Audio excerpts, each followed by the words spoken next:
This is Redstone. Hey guys, XOJet here, and today I have this right here to show you, and it is amazing. So what this is a dice, completely randomized dice. These have been made before, and so what it is just like a regular dice. There are six possible possibilities for the outcome. One, and then there's two, then there's three, which is three diagonally, four, which is the corners, five, which is the corners and one in the middle, and six, which is these bars out here.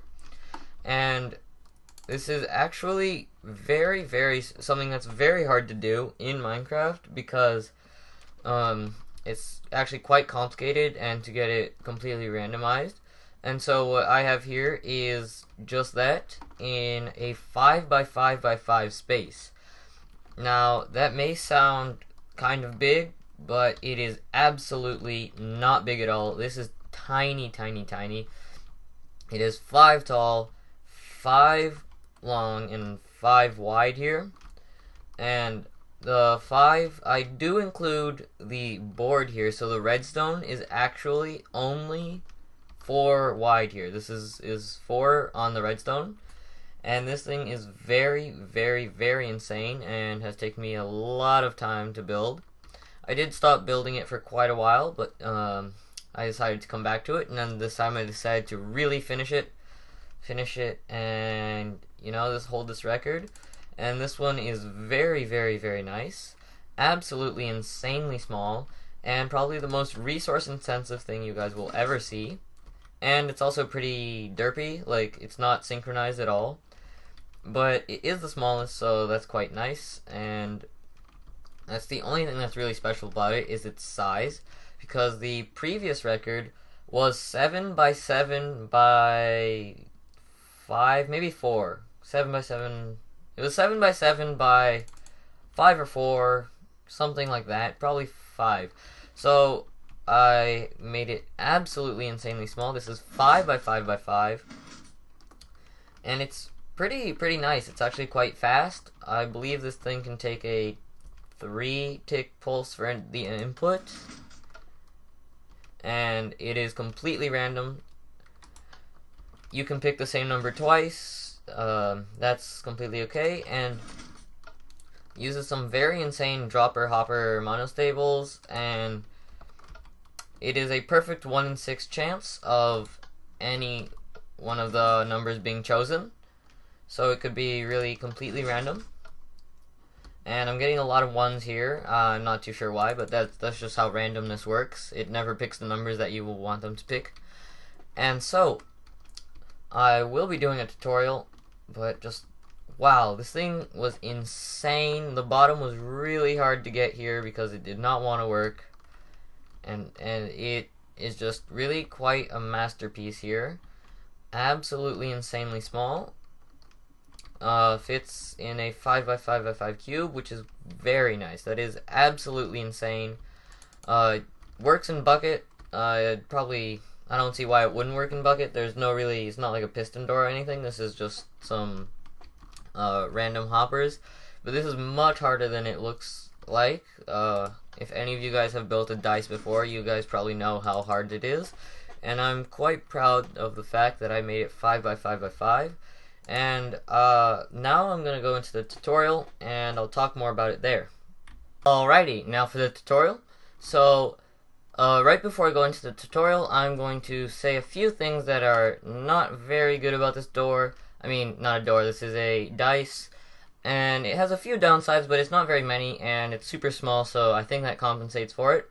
The first one is that it is not fully lamp. And not all dice are fully lamped, like this entire wall, just all lamps, all the way down. And then only the right lamp would turn on. But that's actually pretty hard to do, and this is very small. So I did not do that, even though it doesn't really have to be. I did not do that, because I don't really think it's very possible in a 5 by 5 by 5 space. I believe if I extend it out to 6, maybe like 5 by 5 by 6, then it is possible.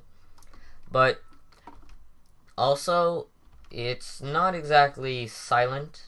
There are a few pistons and things, but that's not too bad because I do believe I can make it silent. I just literally made this about 10 minutes ago, and I was really excited, so I decided to put a video on it.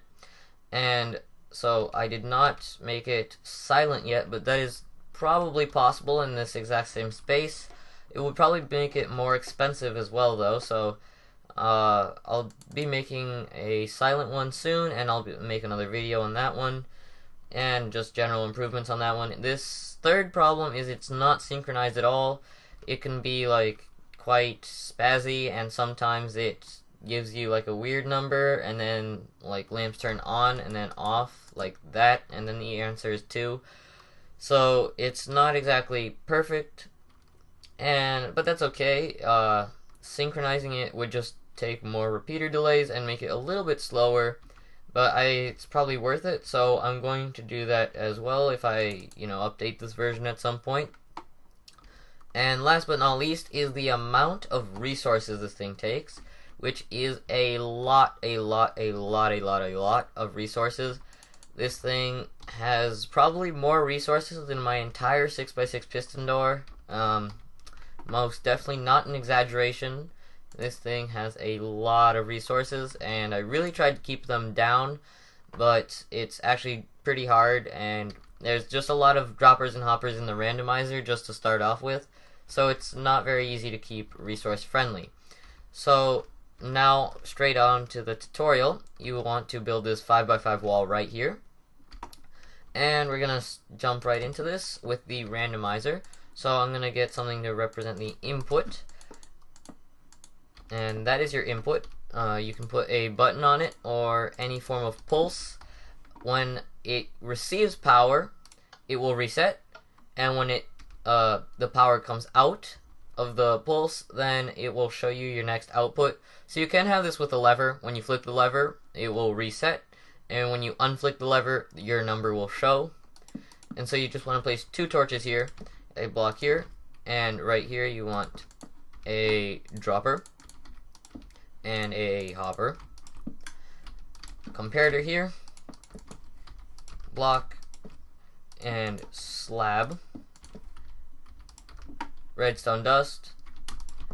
Here you want another dropper and another hopper and another dropper and another hopper. So that is quite a lot of materials already just to start off with. But this is the randomizer. It's a very nice randomizer, really small, 1 in 6 chance every time, and this is very nice. It's 1 wide and pretty. I'll show you how it works. So first off, we need to put the items in. You want to put 1 regular item here, any item that can stack, and here you want to put 2 non-stackable items, any non-stackable item. Here you want to place 1 regular item, this can be any regular item, and 1 non-stackable item. And here's the same thing, 1 regular item, oops, just 1, and just a non-stackable item like that.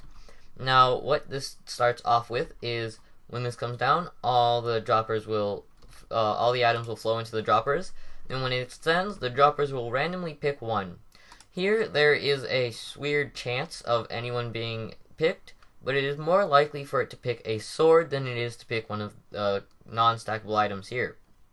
I mean, one of the stackable items. It's more likely to pick a non-stackable item. So let's say it picks a non-stackable item.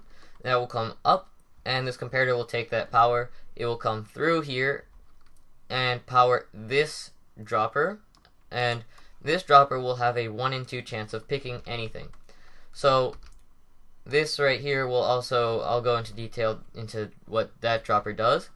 So it can be either right now it can be a 1, or it can be this one or this one. And if it's a sword, there's a 1 in 2 chance of this sword being a 3 or a 2. So if it picks a sword, it could be a 3 or a 2. If it is this, it can be only 1. So just the value 1, the one, like number 1. Then if it picks a sword, it can be 1 or 2, which will come up here, and this decides if it's going to be 1 or 2. If it's the creeper head, 2 or 3. If it's a creeper head, it will be 2, and if it's the wooden sword, it will be 3. So here you have a 1 in 3 chance of any number being picked, but there are 6 numbers in a dice, so we need a 1 in 6 chance, and that's what this dropper is. And this, imagine if it was math, it's just plus 3, like whatever number we got here, plus 3. So if this was just 1, it picked the creeper head, then this could either be plus 3 or just a regular 1. So if it's plus 3, then the output will show as 4. And if it's a 2, this could be a 2 or a 5, because if it picks the wooden sword here, it will add 3 to the original output, which had a perfect 1 in 3 chance, and the same for the 3 and the 6. So that will give us a 1 in 6 chance of anything being picked, and it's random, and it can be the same one again, twice, and it's very nice, very random. So let's start straight into the redstone. You want to put 2 redstone dust like this, 1 comparator here, place comparator facing that way, put it in subtract mode. You want to break out this block, get a furnace, put a, grab a furnace, put a furnace here, put any item into the furnace, make sure it's not stackable, make sure it's stackable, place comparator there, and then here you want a block and a slab with redstone dust. Here you want another slab, build this shape here, put 2 redstone dust like that, and a comparator coming out here. Here you want a torch, and here this redstone dust may power this lamp, so we do want to redirect that. I'm going to use a tripwire. You can use a button, or there's actually a lot of items that you can use to redirect. Repeater, comparator, stone, wooden button, stone button, even detector rails. So there's a lot of things that you can use to redirect this. I'm going to pick this because you can't, like, if it's a button, someone might push the button and ruin it. So that's not good. And same with this side, you want to redirect this redstone, but because there's a redstone dust here, if I place one of these, it will bend this redstone here, which we can't have, and the only thing that we can do is place a repeater. Now that is expensive, but there's not much we can really do without redirecting it. Make sure the dispenser is pointing that way, not this way or this way, because that is bad. You want it to point towards the torch, and the only purpose for this repeater is to bend this redstone. Now here, you want to place 2 blocks with 2 redstone dust on top of them. You want to place a block here with a comparator and a block. Here you want a piston with a redstone block. Here you want a repeater, comparator, and repeater. Oops, no, repeater. Here you want another furnace. Any item in the furnace. And so this right here is kind of like a torch, but it uses gives a repeater output here, which is quite nice. And just come over here to this side. You want to place a regular piston. And the regular pistons, for it to be more cheap, you can use a sticky piston with a normal block, or even a sticky piston with a cauldron, but you want to put a sand on top if you use a regular piston, and that's so it's not as expensive. Here you just want to place a redstone repeater there, and in the back here you need a furnace. Just place your furnace right there, and any item in the furnace, like that.